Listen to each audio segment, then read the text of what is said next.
नमस्कार, स्वागत है आपका ग्रैंड न्यूज में। मैं हूं रंजना। आइए नजर डालते हैं आज की हेडलाइंस पर।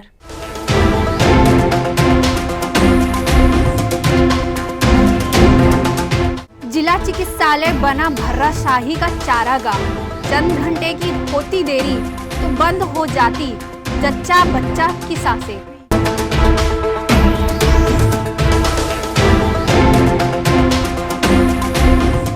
बठेना में अनुसूचित जाति के 5 लोगों की संदिग्ध मौत को लेकर भाजपा ने फूंका प्रदेश के मुखिया का पुतला।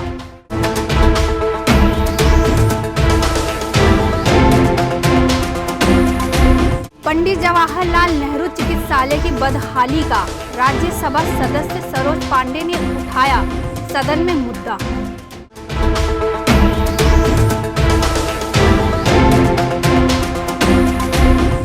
पीएम शाह अस्पताल का कारनामा।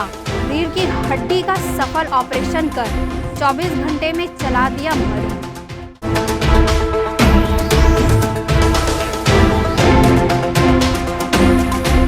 ग्रैंड न्यूज में अब खबरें विस्तार से। जिला चिकित्सालय में डॉक्टरों की लापरवाही के कारण बुधवार जच्चा और बच्चे की जान जाते जाते बची। यदि समय रहते उसे बीएसपी मुख्य अस्पताल नहीं लाया जाता तो शायद दोनों में से कोई नहीं बचता।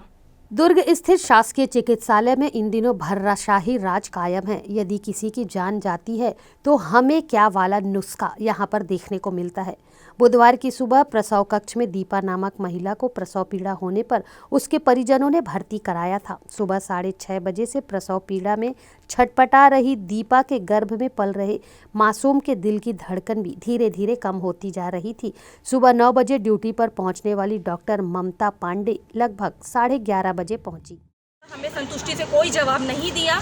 और इसमें आप ये भी बता रहे थे कि पेशेंट को बाहर कर दिया गया है। हाँ, पेशेंट तो चल कर बाहर आई थी।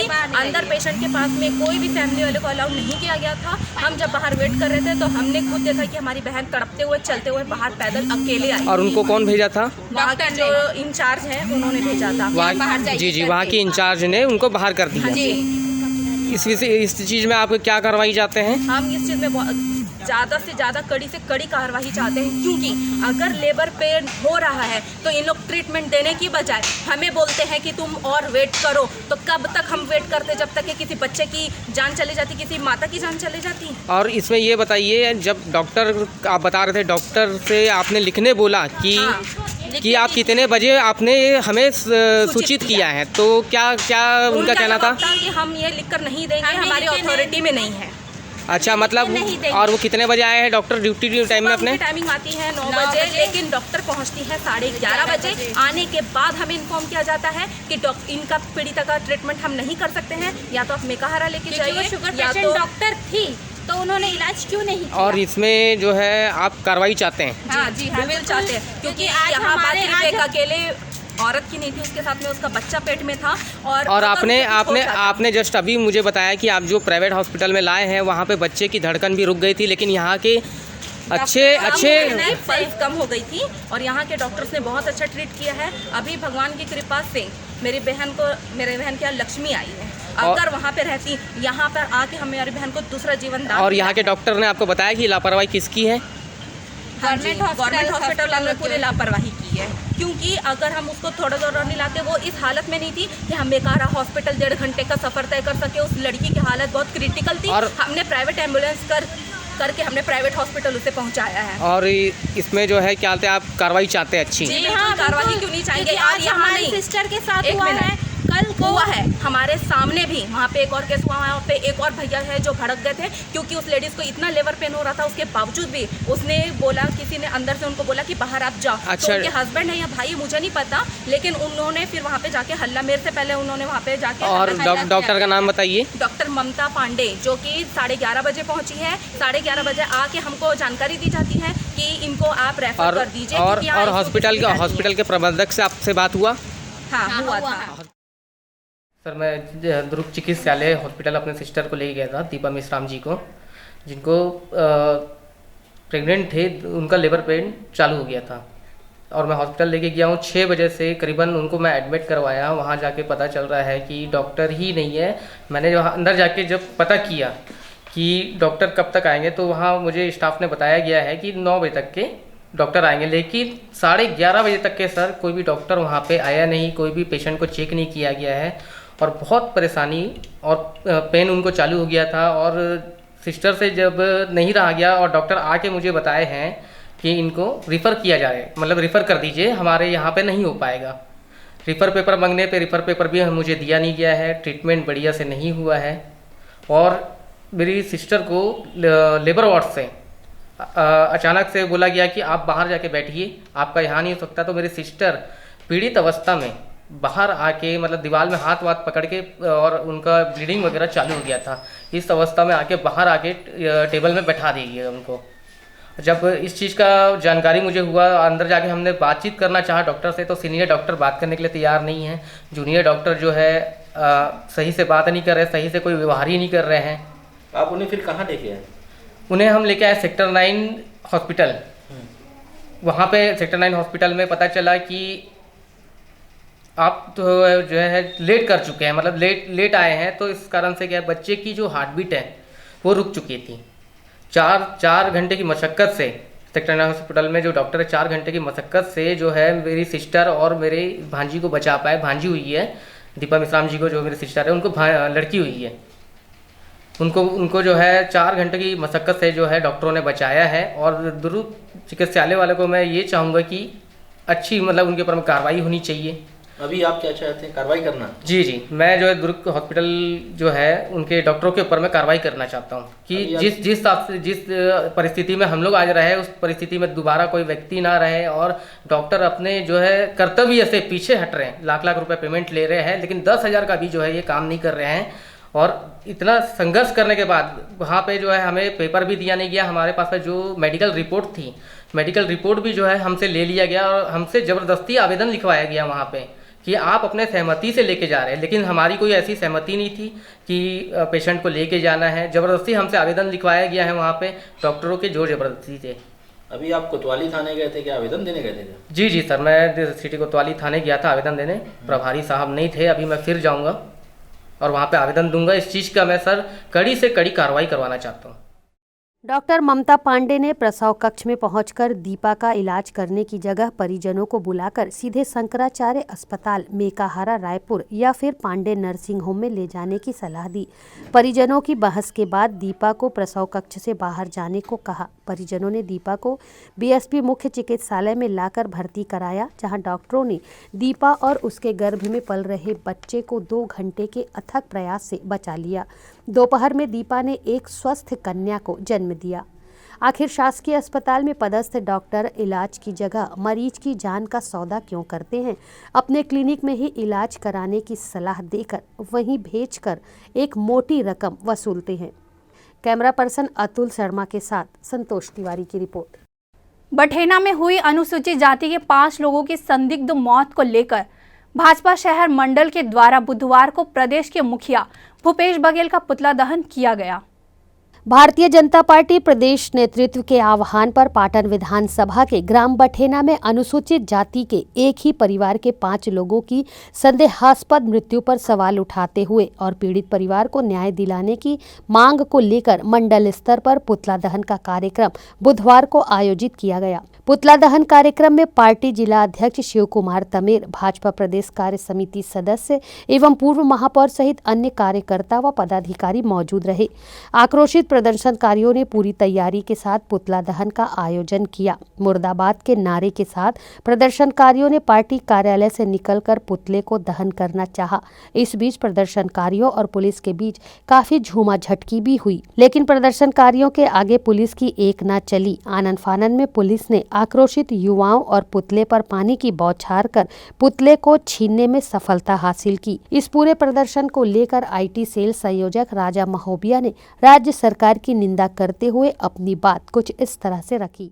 मुख्यमंत्री जी के गृह विधानसभा क्षेत्र पाटन के ग्राम बठेना में अनुसूचित जाति परिवार के 5 लोगों की संदेहास्पद मृत्यु को लेकर और ऊपर से प्रशासन के उदासीन रवैया के चलते पीड़ित परिवार को समुचित न्याय नहीं मिलने के कारण भारतीय जनता पार्टी प्रदेश नेतृत्व के आह्वान पर यह पुतला दहन का कार्यक्रम मंडल स्तर पर आयोजित किया गया था और दुर्ग शहर के चारों मंडलों के द्वारा संयुक्त रूप से आज यह पुतला दहन का कार्यक्रम आयोजित किया गया। चूंकि हमारा उद्देश्य सिर्फ मुख्यमंत्री जी का पुतला जलाना नहीं था, पीड़ित परिवार को मुख्यमंत्री जी के पुतला दहन से हम लोगों ने इसलिए किया ताकि प्रशासन इस ओर ध्यान देते हुए, संज्ञान लेते हुए पीड़ित परिवार को समुचित न्याय देने के लिए उचित कार्रवाई करे और उचित जांच करे, ताकि इस पीड़ित परिवार को समुचित न्याय मिल सके। राज्यसभा में उठा भिलाई के पंडित जवाहरलाल नेहरू चिकित्सालय एवं अनुसंधान केंद्र के दुर्दशा का मामला। राज्यसभा सदस्य ने उठाए कई सवाल और कहा, इलाज के अभाव में मर रहे हैं कई मरीज। राज्यसभा सांसद सरोज पांडे के द्वारा संसद में सेक्टर 9 अस्पताल के सुविधाओं में लगातार हो रही कटौती एवं उसकी दुर्दशा पर सवाल उठाया गया। उन्होंने संसद में कहा कि पूर्व में यह चिकित्सालय एक उत्कृष्ट चिकित्सा संस्थान के रूप में जाना जाता था तथा पूरे प्रदेश में इसकी ख्याति थी। संयंत्र के वर्तमान और पूर्व कर्मचारी अपनी चिकित्सा के लिए इसी पर निर्भर थे। यहाँ सभी बीमारियों का इलाज आधुनिकतम पद्धति से और वरिष्ठ चिकित्सकों द्वारा सफलतापूर्वक किया जा रहा था। लेकिन यह अत्यंत खेद की बात है कि विगत कुछ वर्षों से इसकी सुविधाओं में लगातार कमी दर्ज की जा रही है। अब यहाँ कई गंभीर बीमारियों जैसे कि हृदय रोग आदि के न तो अच्छे उपकरण मौजूद हैं, न ही हृदय रोग विशेषज्ञ। ऐसा ही कई अन्य बीमारियों के लिए भी है। सबसे अधिक पीड़ादायक बात यह है कि सेवानिवृत्त कर्मचारियों को चिकित्सा सुविधा उपलब्ध न होने पर अन्य शहरों में प्राइवेट संस्थानों में जाना पड़ता है, जो न सिर्फ उनके लिए आर्थिक रूप से भारी पड़ता है, बल्कि अनावश्यक यात्रा का कष्ट भी उन्हें झेलना पड़ता है। वर्तमान कर्मचारियों को गंभीर बीमारियों की स्थिति में दूसरे संस्थानों में भेजा जाता है, जो न सिर्फ उन कर्मचारियों के लिए भी परेशानी का कारण बनता है, बल्कि संयंत्र को भी अनावश्यक वित्तीय भार उठाना पड़ता है। विगत कुछ वर्षों से संयंत्र प्रबंधन ने इस संस्थान के परिचालन और विकास में कोई रुचि नहीं दिखाई है और इसी कारण से इस संस्था का स्तर लगातार गिरा है। सरोज पांडे ने संबंधित मंत्रालय से आग्रह किया है कि जनता से जुड़े संवेदनशील विषय को गंभीरता से लेकर स्थानीय प्रबंधन को उचित दिशा निर्देश जारी करे। ज्ञात रहे कि पूर्व में इस चिकित्सालय की ख्याति पूरे प्रदेश में एक अग्रणी चिकित्सालय के रूप में थी तथा यह न सिर्फ बीएसपी कर्मचारियों के लिए बल्कि इस क्षेत्र तथा इसके आसपास के क्षेत्रों में रहने वाले रहवासियों के लिए भी एक अत्यंत महत्वपूर्ण चिकित्सा का केंद्र था तथा भिलाई शहर की पहचान था। लेकिन विगत कुछ वर्षों से उचित रखरखाव और अनुभवी चिकित्सकों की कमी से इसके चिकित्सा के स्तर में गिरावट हुई है। जनता से जुड़े उस मुद्दे को संवेदनशीलता से अनुभव कर सुश्री सरोज पांडे ने इसे संसद के पटल पर उठाया और एक अभिनव प्रयास की भिलाई वासियों को अच्छी चिकित्सा का लाभ फिर से मिल सके। मैं भिलाई छत्तीसगढ़ स्थित जवाहरलाल नेहरू चिकित्सालय भिलाई इस्पात संयंत्र, जो कि इस्पात मंत्रालय के अंतर्गत एक सार्वजनिक उपक्रम है के अधीन आता है। पूर्व में यह चिकित्सालय एक उत्कृष्ट चिकित्सा संस्थान के रूप में जाना जाता था तथा पूरे प्रदेश में इसकी ख्याति थी। संयंत्र के वर्तमान और पूर्व कर्मचारी अपनी चिकित्सा के लिए इसी पर निर्भर थे। यहाँ सभी बीमारियों का इलाज आधुनिकतम पद्धति से और वरिष्ठ चिकित्सकों द्वारा सफलतापूर्वक किया जाता था। लेकिन ये खेद की बात है कि विगत कुछ वर्षों से इसकी सुविधाओं में लगातार कमी दर्ज की जा रही है। मैं भारत सरकार से इस मामले में उचित दिशा निर्देश देने की मांग करती हूँ। धन्यवाद। कमर दर्द से पीड़ित व्यक्ति को 24 घंटे में राहत दिलाकर उसे बिस्तर से उठाकर चलने का भी काम कर दिखाया इस्पात नगरी के बीएमसा अस्पताल ने। रीढ़ की हड्डी का सफल इलाज किया डॉक्टर विवेक शर्मा ने। बाजार से सब्जी लाने गए पी रविंद्र बाबू को सब्जी खरीदना महंगा पड़ गया। पीछे से मोटरसाइकिल के बम्पर पर लड़कों ने धक्का दिया, जिसके कारण पी रविंद्र बाबू मोटरसाइकिल से गिर पड़े। गिरने के कारण पी रविंद्र बाबू के रीढ़ की हड्डी में चोट लगी। चोट लगने से पी रविंद्र बाबू कमर और पैर के दर्द के साथ चलने फिरने से भी लाचार हो गए थे। दुर्घटना हुआ था मेरा, सब्जी खरीदने गया था साइकिल मोटर से, बच्चे लोग पीछे से बम्पर में मार दिए, मैं फेंका गया तो मेरा बैक मोड़ में नस फंस गई थी। नीचे थाइस में पैर में ब्लड सर्कुलेशन नहीं हो रहा था, तो मैंने यहाँ इलाज कराया। विवेक शर्मा जी ने ऑपरेशन किया, बहुत अच्छा लगा। आज पहले जैसा दर्द कहीं कुछ नहीं, मैं खुश हूँ यहाँ का इलाज। ये दूसरा जन्म मिला है। इस्पात नगरी के बीएम शाह अस्पताल में ब्रेन एवं spine surgeon doctor Vivek Sharma ने पी रविंद्र बाबू का सफल ऑपरेशन कर दूसरे दिन उन्हें बिस्तर से उतार कर चलने फिरने लायक बना दिया। पेशेंट रविंद्र बाबू मेरे पास आए थे और यहाँ के प्रतिष्ठित एक डॉक्टर ने उनको मेरे पास रेफ़र किया था। उनको 3 साल से कमर में दर्द था और दोनों पैरों में दर्द आ रहा था, उसकी वजह से काफ़ी परेशान थे और अभी 20-25 दिन से तो बहुत ज़्यादा दर्द में थे। वो दर्द इतना था कि उसकी वजह से सो भी नहीं पा रहे थे और 1-2 रात तो बिना सोए गुजारे थे। उसके वजह से तुरंत वो जब मेरे पास आए तो उनको मैंने एक्सरे MRI की जांच किया, जिसमें L4 L5 लेवल पे उनको लिस्थेसिस मिला। लिस्थेसिस का मतलब होता है रीढ़ की हड्डी एक दूसरे के ऊपर नीचे खिसक जाती है, जिसकी वजह से दोनों पैरों में जो नसें आती हैं वो नसों में बहुत ज़्यादा दबाव था। दोनों तरफ के पैरों में काफ़ी नसों में दबाव था। फिर उनका हमने तुरंत उसी दिन शाम को ऑपरेशन किया, रीढ़ की हड्डी को रॉड और स्क्रू लगा के फिक्स किया और नसों को पूरा डिकम्प्रेस किया और इमीडिएट उनको नेक्स्ट डे हम लोगों ने हॉस्पिटल में चला दिया। छोटे से चीरे से उनका ऑपरेशन हो गया और नेक्स्ट डे वो पूरा टोटली पेन फ्री हो गए।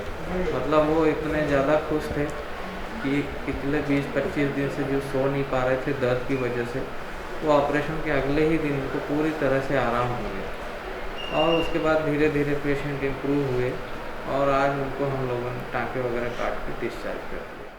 वक्त है एक छोटी सी ब्रेक का, अब बने रहिए ग्रैंड न्यूज़ के साथ।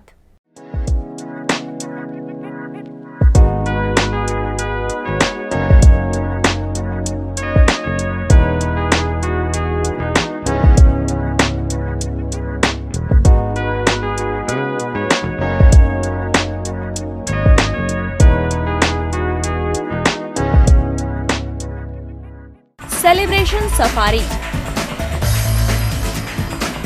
बारनावा पारा वाइल्ड लाइफ सेंचुरी में स्थित खूबसूरत cottage and rooms, Bastar art से सुसज्जित शानदार कॉटेज, सर्व सुविधा युक्त रूम्स, बाथटब युक्त बाथरूम, स्विमिंग पूल, बच्चों के खेलने के लिए पार्क, खान पान की व्यवस्था, प्रोफेशनल सर्विस, सेंचुरी घुमाने के लिए वाहन की व्यवस्था। सेलिब्रेशन सफारी बारनावा पारा। For booking and more details contact 942255070202। मैं जब अपने बालों को कोम करती थी तो मेरे काफ़ी ज़्यादा बाल कोम्बिंग से टूट जाते थे और सीजनल चेंजेस की वजह से डैंड्रफ भी होता था। फैमिली में भी कुछ लोगों को ये प्रॉब्लम थी। तब मुझे मेरी फ्रेंड ने वास्तु गुरुजी हेयर ऑयल सजेस्ट किया, जिसके सिर्फ 2 यूजेस बाद ही मुझे ऐसा लगा जैसे मेरी स्कैल्प क्लीन महसूस हो रही है और सिर्फ 4 वॉशेस बाद ही मेरी हेयर फॉल और डैंड्रफ की प्रॉब्लम ऑलमोस्ट जड़ से खत्म हो गई। और इस ऑयल की सबसे अच्छी बात यह है कि ये होममेड है और उससे भी अच्छी बात यह है कि ये वर्क करता है।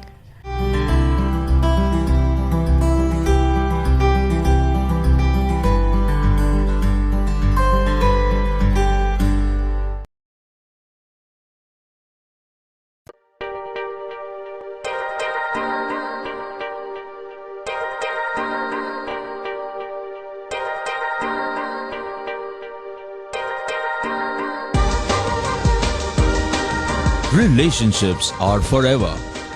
Out of all loved ones, your children are most precious. One of our biggest dreams is to give our children's marriage the top in luxury and facility.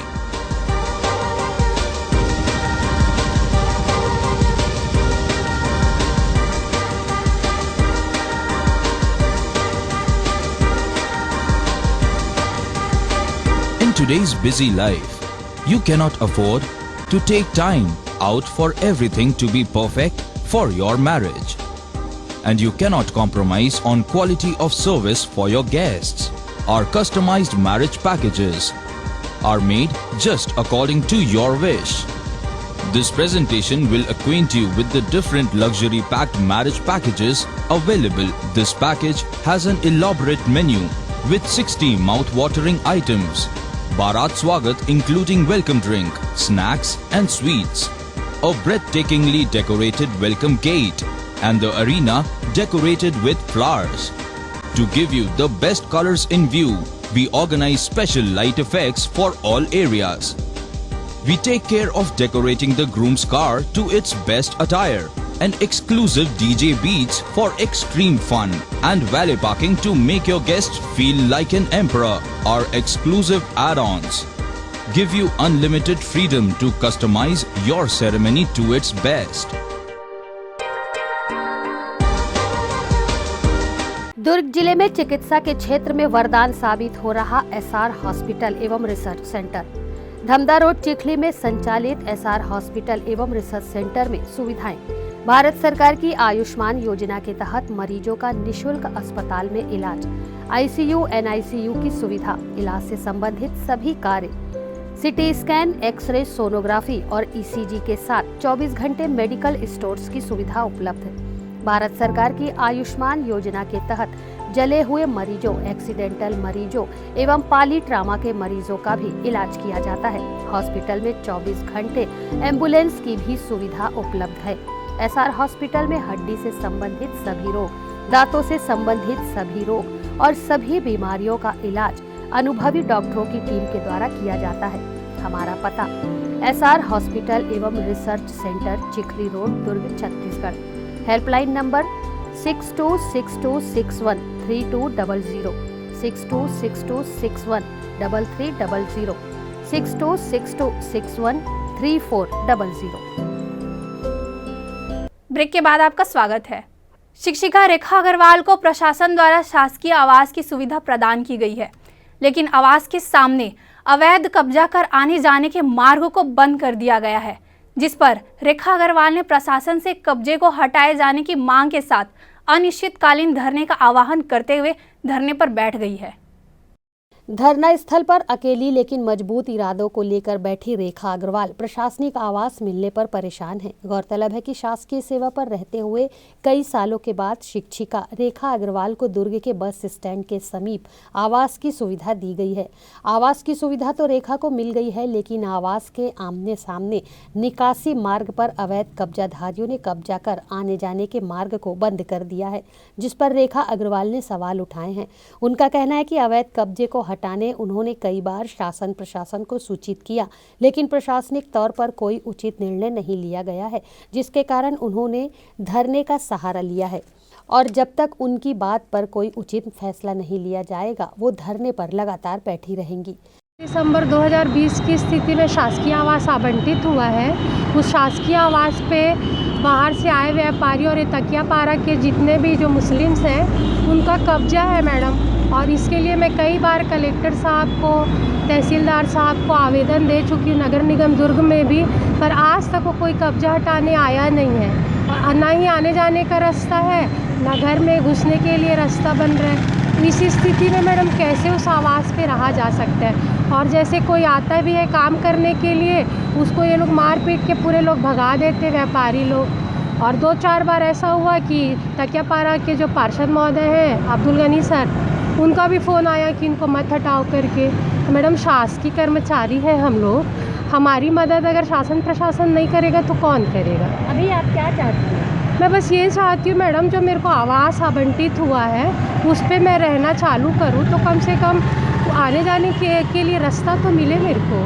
अभी आप ये धरना प्रदर्शन करिए, यहाँ पर आप अकेली बैठी हुई हैं, आपके साथ में कोई नहीं है? मैं बहुत सारे संघ वालों को भी बोली और जो मेरे आसपास के जितने लोग हैं जिनको क्वार्टर आवंटित हुआ है, पर कोई लोग मेरा साथ नहीं दिया मैडम। मैं अकेली महिला बैठी हूँ धरना प्रदर्शन। किसे जिम्मेदार मानती हैं इन सब चीज़ों की? शासन प्रशासन दोनों जिम्मेदार हैं। अगर कोई बाहरी व्यक्ति आकर शासकीय परिसर के अंदर अगर कब्जा किया हुआ है तो शासन प्रशासन दोनों की जवाबदेही बनती है कि उसको खाली कराए कर। गर्मी के पूर्व रिसाली निगम अपने क्षेत्रों में पानी की कमी को पूरा करने के लिए प्रयासरत है। इसी कड़ी में इसी माह नवनिर्मित 2 पानी टंकियों में जल भराव कर सप्लाई का भी काम शुरू किया जाएगा। भिलाई नगर निगम से निकलकर नवनिर्मित रिसाली नगर निगम में छत्तीसगढ़ राज्य के गृह मंत्री ताम्रध्वज साहू के मार्गदर्शन में विकास कार्यों की झड़ी लगी हुई है। इसी कड़ी में रुआ बांधा में निर्मित पानी टंकी का 19 मार्च और नेवई स्थित पानी टंकी का 21 मार्च को शुभारंभ होगा। इन दोनों पानी टंकियों के शुरू होने से रिसाली नगर निगम के वार्ड क्रमांक 15, 16, 17, 18, 19, 20 और 21 में पानी की समस्या का समाधान हो जाएगा। ये जो पानी का समस्या है, इसका समाधान बहुत ही अतिशीघ्र समाप्त होने वाला है। पानी अभी जो प्रॉब्लम है, हम लोग हर वार्ड में अलग अलग पॉइंट से टैंकर से पानी दे रहे हैं और 19 तारीख को रुआ बांधा वाला टंकी चालू हो जाएगा, जिससे 100% पानी का समस्या ख़त्म हो जाएगा। 21 तारीख को नेवई का पानी टंकी चालू हो जाएगा, जिससे 70 से 80% पानी का समस्या खत्म हो जाएगा। क्योंकि 80% इसलिए बोल रहे हैं कि 80% जगह में पाइपलाइन गया हुआ है, 20% जगह ही पाइपलाइन जाने का बचा है। तो वो भी जैसे टंकी चालू होगा, 20 लाइन पाइप जो बचा हुआ है उसको काम चालू है, तो वो घर घर कनेक्शन का जो काम बचा है वो पूरा हो जाएगा। मतलब 100% इस गर्मी में, इसी महीने के अंदर पानी की समस्या का समाधान हो जाएगा। गर्मी को देखते हुए रिसाली नगर निगम पहले से ही पानी की समस्या का समाधान कर रहा है, जिससे कि यहाँ के रहवासियों को भीषण गर्मी में पेयजल की किल्लत ना हो। कैमरा पर्सन सन्नी देवांगन के साथ अतुल शर्मा की रिपोर्ट।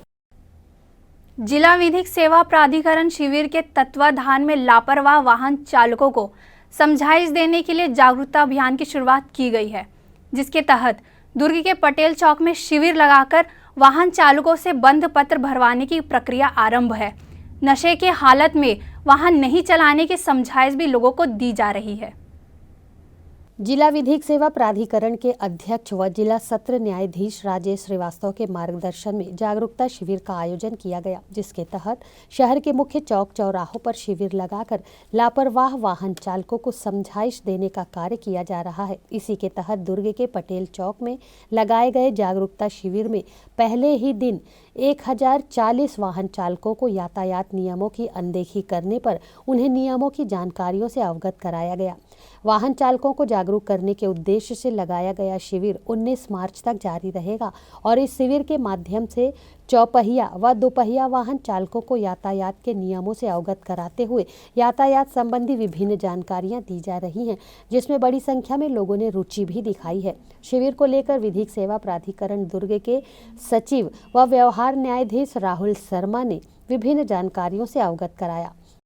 जिले एवं सत्र न्यायाधीश श्री राजेश श्रीवास्तव के मार्गदर्शन निर्देशन में जो मोटर एक्ट अधिनियम के तहत जितने भी अमेंडमेंट हुए हैं 2011 में 2017 में, उसके प्रति लोगों को जागरूक करने के मकसद से ये विधिक जागरूकता शिविर दुर्ग जिले में लगभग चौथी बार है जो आयोजित की जा रही है। इससे पहले सीए चौक में, भिलाई 3 में, पुलगांव चौक में ये स्थापना हम लोग कर चुके हैं। ये चौथी जगह है जहाँ पे अपन पटेल चौक में लोगों को मोटर अधिनियम के प्रति जागरूक कर रहे हैं। उसमें नशा मुक्ति के संबंध में भी हमें कार्यवाही की जा रही है। इसमें लोगों को ये बताया जा रहा है कि नशा करके कभी भी गाड़ी ना चलाएं, क्योंकि उससे ये घाटा होता है कि नशे की हालत में आप गाड़ी पर कभी नियंत्रित नहीं रख पाते हैं, और दूसरा चीज़ जिससे भी आपका एक्सीडेंट होता है उसको क्षतिपूर्ति के मुआवजा राशि प्रदान करने के लिए भी आप दायित्व होते हैं। तो नशे की हालत में गाड़ी ना चलाएं। इसका मकसद ये भी है कि लोगों को जागरूक इस सेंस में करना है कि लोग अपने दायित्वों से चूकते जा रहे हैं।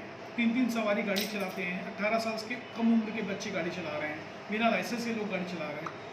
अगर ये सब करते हैं तो ये अपराध की श्रेणी में आता है। अब इनके लिए इनको न्यायालय के चक्कर काटने पड़ सकते हैं। एक महत्वपूर्ण अभी जानकारी आप प्रदान करना चाहूँगा मैं, आप सभी से एक अपील करता हूँ मैं कि जब भी आप अपना गाड़ी बेचते हैं तो उसका रजिस्ट्रेशन, उसका नाम का ट्रांसफ़र तुरंत कराएं। अन्यथा क्या होता है, आप गाड़ी बेचने के बाद अगर वो गाड़ी से किसी दुर्घटना होती है तो पुलिस वाले आपको परेशान करेंगे। तो इस चीज़ों को लेकर जागरूकता रैली निरंतर अभी चालू रहेगी और अभी 16 से 19 तारीख तक पटेल चौक में ये जागरूकता शिविर लगाई गई है। टाउनशिप में कभी अपनी कलाकृति की वजह से सबसे खास रहे सेक्टर 1 चौक की सूरत अब फिर से बदलेगी। करीब 8 साल पहले ओवरब्रिज निर्माण के चलते चौक को तोड़ दिया गया था। अब इसे फिर से संवारने की कवायद शुरू हो गई है। यहाँ पर रंग बिरंगे फूलों वाले मनोहारी पौधे रोपे जाएंगे। टाउनशिप के सभी चौक चौराहों पर हरियाली देखने को मिलती है। बीएसपी के इस्पात भवन की ओर जाने वाले प्रमुख मार्ग पर स्थित सेक्टर 1 चौक पर लंबे समय से हरियाली नहीं है। पूर्व में इस चौक का सौंदर्यीकरण किया गया था। वर्तमान में सेक्टर 1 चौक खाली पड़ा हुआ है। अब यहाँ बीएसपी के उद्यानिकी विभाग द्वारा गार्डनिंग की जा रही है। रंग बिरंगे फूलों वाले पौधों के अलावा आकर्षक पौधे भी रोपे जाएंगे, जिससे लोगों को यह चौक आकर्षक लगे। पूर्व में यहाँ पर हरे भरे आकर्षक पौधों के अलावा लोहे की कबाड़ से बनी विख्यात कलाकृतियाँ लगाई गई थीं। इस वजह से चौक का नाम मुर्गा चौक पड़ा था। बाद में सेक्टर 1 में बीएसपी के विस्तार योजनाओं के तहत ओवरब्रिज निर्माण में यह चौक प्रभावित हो गया। ग्रैंड न्यूज़ की खबरों में फिलहाल इतना ही। मुझे दीजिए इजाज़त। नमस्कार।